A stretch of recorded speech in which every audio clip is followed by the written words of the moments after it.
اعوذ باللہ من الشیطان الرجیم بسم اللہ الرحمن الرحیم الحمدللہ رب العالمین الصلاۃ والسلام علی محمد وعلی آلہ وسلم۔ انشاءاللہ آج ہم سورہ یونس کے 7ویں رکوع کا مطالعہ کریں گے۔ اس سے پچھلے رکوع کا خاتمہ اس بات پہ ہوا تھا کہ ہر کسی کو معلوم ہونا چاہیے کہ کسی بھی چیز کو حلال یا حرام قرار دینے کا اختیار صرف اور صرف اللہ تعالیٰ اور اس کے حبیب نبی پاک صلی اللہ علیہ وآلہ وسلم کا ہے۔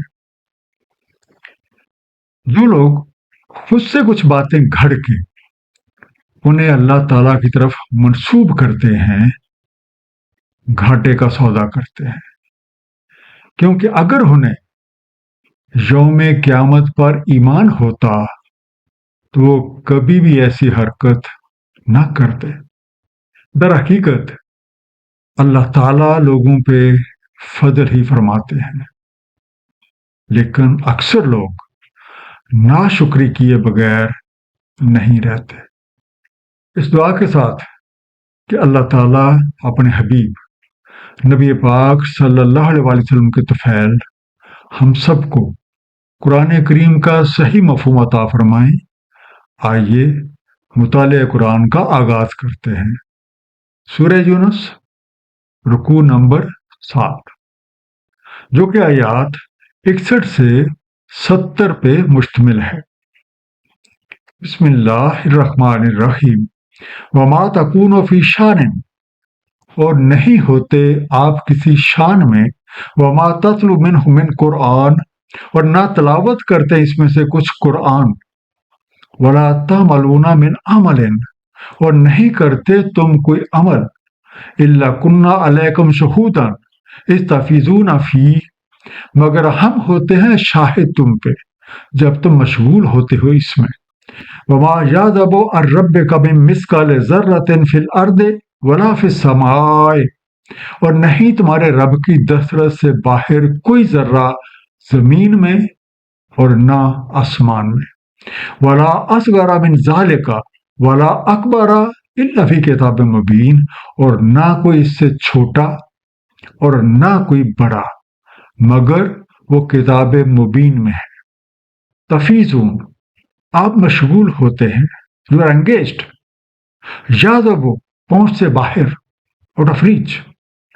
کتاب مبین، کتاب مبین کائنات کا یکجائی پروگرام ہے۔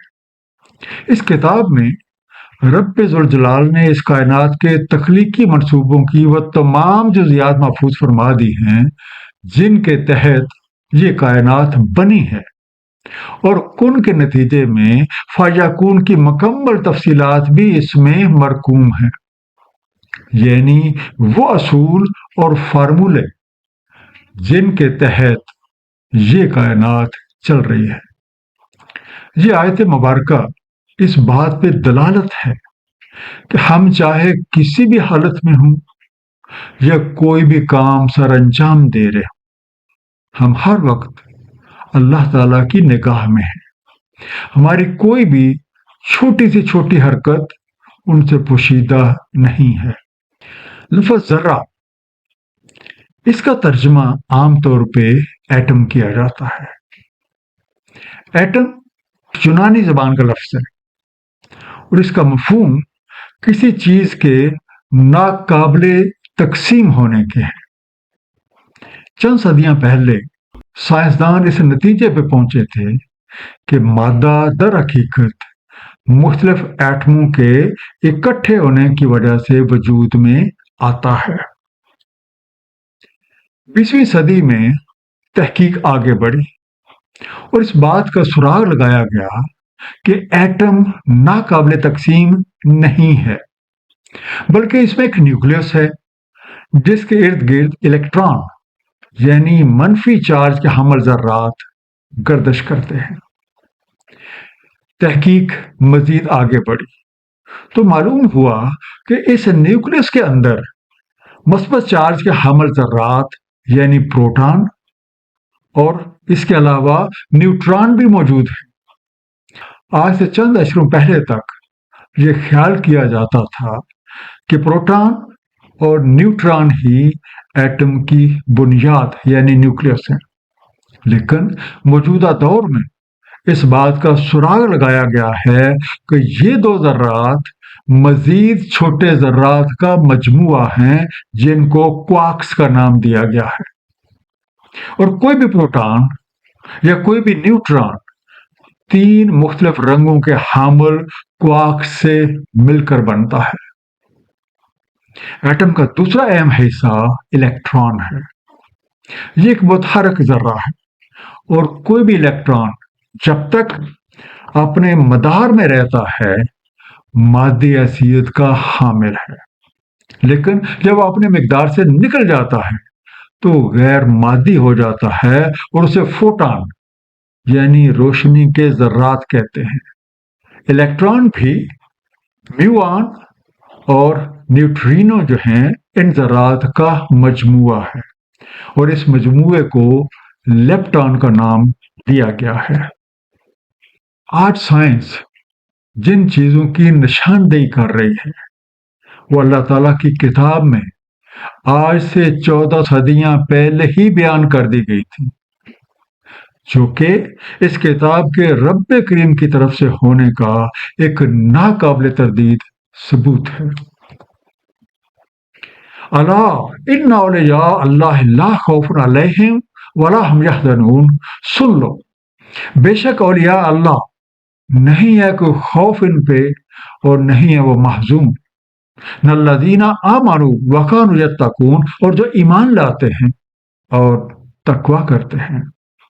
ہر ایک کو یہ بات معلوم ہونی چاہیے کہ جو لوگ اللہ تعالیٰ کے دوست بن جاتے ہیں ان پہ نہ تو مستقبل میں آنے والے کسی چیز کا خوف ہوتا ہے اور نہ ہی ماضی کے حوالے سے کوئی پچھتاوا، اور جس کے اندر خوف اور غم نہیں ہوتا وہ جنتی لوگ ہیں۔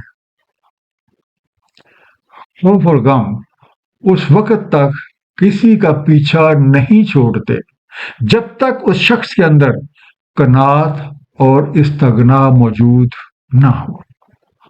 اللہ تعالیٰ کا دوست بننے کے لیے ضروری ہے کہ اللہ تعالیٰ پہ ایمان لایا جائے۔ اللہ تعالیٰ کا دوست بننے کے لیے ضروری ہے کہ اللہ تعالیٰ پہ ایمان لایا جائے، اپنا دامن ہر طرح کی نافرمانیوں سے بچایا جائے، راضی بار رضا رہا جائے، اور ہر کام کی طرف اللہ کیا جائے، اور ایسے کام کیے جائیں جو اللہ تعالیٰ کر رہے ہیں۔ اور ان میں سے سب سے نمایاں چیز اللہ تعالیٰ کی مخلوق کی بلا لحاظ مذہب و ملت اور رنگ و نسل خدمت ہے۔ ایسا کام کرنے والوں کو اللہ تعالیٰ اپنا دوست بنا لیتے ہیں، اور دوست کی اپنے دوستوں پہ نوازشات جاری رہتی ہیں۔ لہم البشریٰ فی الحیات الدنیا وفی الآخرہ، ان کے لیے بشارت ہے حیات دنیا میں اور آخرت میں بھی۔ لا تبدیل لکلمات اللہ، نہیں تبدیل ہوتے اللہ تعالیٰ کے کلمات۔ ذالک هو الفوز العظیم، یہ عظیم فیض المقام ہے۔ ولا يحزنك قولهم ان العزت للہ جمیعا، نہ محزون کریں آپ کو ان کے اقوال، بے شک عزت اللہ تعالیٰ کے لیے ہے۔ هو السمیع العلیم، وہی سننے والا علم رکھنے والا ہے۔ قانون ربی کے مطابق اللہ تعالیٰ کے دوستوں کے لیے دنیا اور آخرت یعنی دونوں جہانوں میں کامیابی کی بشارت ہے۔ اس لیے اے داعی حق، ان نافرمانوں کی باتیں آپ کو غمزدہ نہ کریں۔ اگر یہ ایمان نہیں لاتے تو ان ناعاقبت اندیشوں کو ان کے حال پہ چھوڑ دیں۔ سب لوگوں کو معلوم ہونا چاہیے کہ عزت در حقیقت اللہ تعالیٰ کے ہاتھ میں ہے، اور وہ اسے اپنی اور اپنے حبیب نبی پاک صلی اللہ علیہ وسلم کی باتوں کو غور سے سننے، سمجھنے اور اس پہ عمل کرنے والوں کو عنایت فرماتے ہیں۔ اللہ ان للہ من فی السماوات و من فی الارض، جان لو بے شک اللہ تعالیٰ کے لیے ہے جو کوئی بھی آسمانوں میں ہے اور جو کوئی زمین میں ہے، وما یتبع الذین یدعون من دون اللہ شرکاء، اور کس کی اتباع کر رہے ہیں؟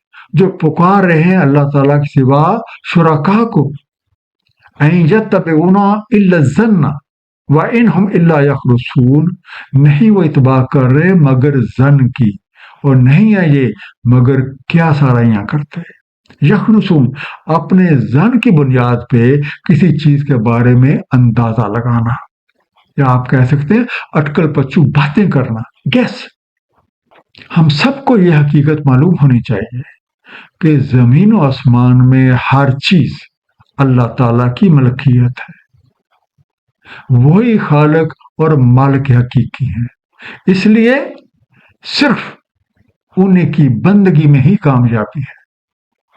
جو لوگ اللہ تعالیٰ کو چھوڑ کے دوسرے شرکاء کو اپنی مدد اور حاجت روائی کے لیے پکارتے ہیں، وہ محض بے سند اور بے حقیقت باتوں کے پیچھے پڑے ہوئے ہیں، اور وہ صرف اپنے ہی قائم کردہ مفروضوں پہ تکیہ کیے ہوئے ہیں.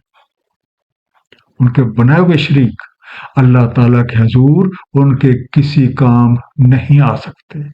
سورہ جاثیہ آیت نمبر 19 میں ارشاد ہے، بے شک یہ کام نہیں آتے اللہ کے حضور کسی شے میں، اور بے شک ظالم ایک دوسرے کے دوست ہیں، اور اللہ تعالیٰ متقین کا دوست ہے.